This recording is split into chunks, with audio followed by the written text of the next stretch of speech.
অবশেষে একাংশ শিক্ষক শিক্ষিকা ও ছাত্রছাত্রীদের আন্দোলনের জেরে স্কুলগুলিকে পাঠানোর নির্দেশিকা বাতিল করল পশ্চিম মেদিনীপুর জেলা বিদ্যালয় পরিদর্শক মাধ্যমিক।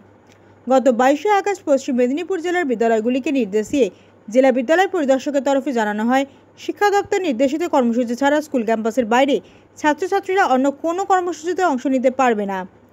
এরপরই এই নির্দেশিকার বিরুদ্ধে এবং তা বাতিলের দাবিতে আন্দোলনের নামে একাংশ শিক্ষক ও ছাত্র সংগঠন। আজ মঙ্গলবারও বামপন্থী ছাত্র সংগঠন এসএফআই এর উদ্যোগে জেলা বিদ্যালয় পরিদর্শক মাধ্যমিক দপ্তরে বিক্ষোভ ও ডেপুটেশন কর্মসূচি নেওয়া হয় নির্দেশিকা বাতিলের দাবিতে। অবশেষে আন্দোলনের জেরে 22শে আগস্ট এই নির্দেশিকা বাতিল করলেন ডিআই মাধ্যমিক স্বপন সামন্ত। এসএফআই এর জেলা সম্পাদক রনিত বেরা জানান, এটা আমাদের ছাত্রছাত্রীদের আন্দোলনের নৈতিক জয়। তবে এদিন পশ্চিম মেদিনীপুর জেলা বিদ্যালয় পরিদর্শক মাধ্যমিক দপ্তরে এসএফআইকে দেখা গেল হাওয়াই চটি নিয়ে বিক্ষোভ দেখাতে।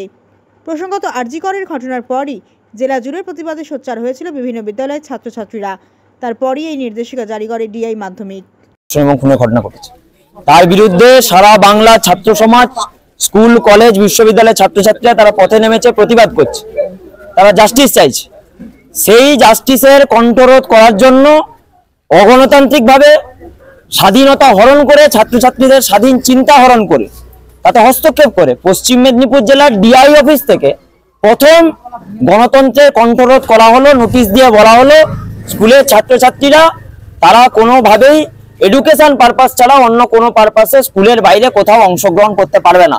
22 তারিখ এই নোটিশ জারি করা হলো এবং আমরা খবর নিয়ে দেখলাম যে তার আগে ডিআই না তো ছাত্রছাত্রীদের সঙ্গে আলোচনা করেছিলেন, না তো শিক্ষকদের সঙ্গে আলোচনা করেছিলেন। সম্পূর্ণ অগণতান্ত্রিকভাবে নির্দিষ্ট কোনো একটা অংশের চাপে অথবা কাউকে খুশি করে ভবিষ্যতে বিকাশ ভবনে যদি কোনো প্রমোশন পাওয়া যায় সেরকম একটা ভাবনা নিয়ে কাজ করেছিলেন। ছাত্রছাত্রীরা এর বিরুদ্ধে গর্জে উঠেছে। আজকে আমরা ভারতের ছাত্র ফেডারেশন স্কুলের ছাত্রছাত্রীদেরকে নিয়ে এই সার্কুলার প্রত্যাহার করানো এবং একই সঙ্গে আমাদের কথা, জাস্টিসের দাবিতে আমাদের যে লড়াই, সে লড়াই চলছে, সে লড়াই চলবে until the justice is won. এটা আমাদের সোজা কথা। এবং আজকে এখানে দাঁড়িয়ে সার্কুলার আপনারা পরিষ্কারভাবে দেখতে পাবেন, স্যার পরিষ্কারভাবে এখানে লিখে দিয়েছেন যে এই মেমো নম্বরের এই 22 তারিখের circular is no more important now and cancelled hereby. এটা ছাত্র আন্দোলনের প্রতিশ্রুতি নয়, এটা ছাত্রছাত্রীদের সংগঠিত আন্দোলনের জয় এবং এটা আমাদের বার্তা। আজকে ডিআই, আগামীকাল দরকার পড়লে বিকাশ ভবন, তারপরে প্রয়োজন পড়লে সারা পশ্চিমবঙ্গ অচল করে দিয়ে হলেও এই যে দাবি, সেই দাবিতে আমরা অনড় থাকবো।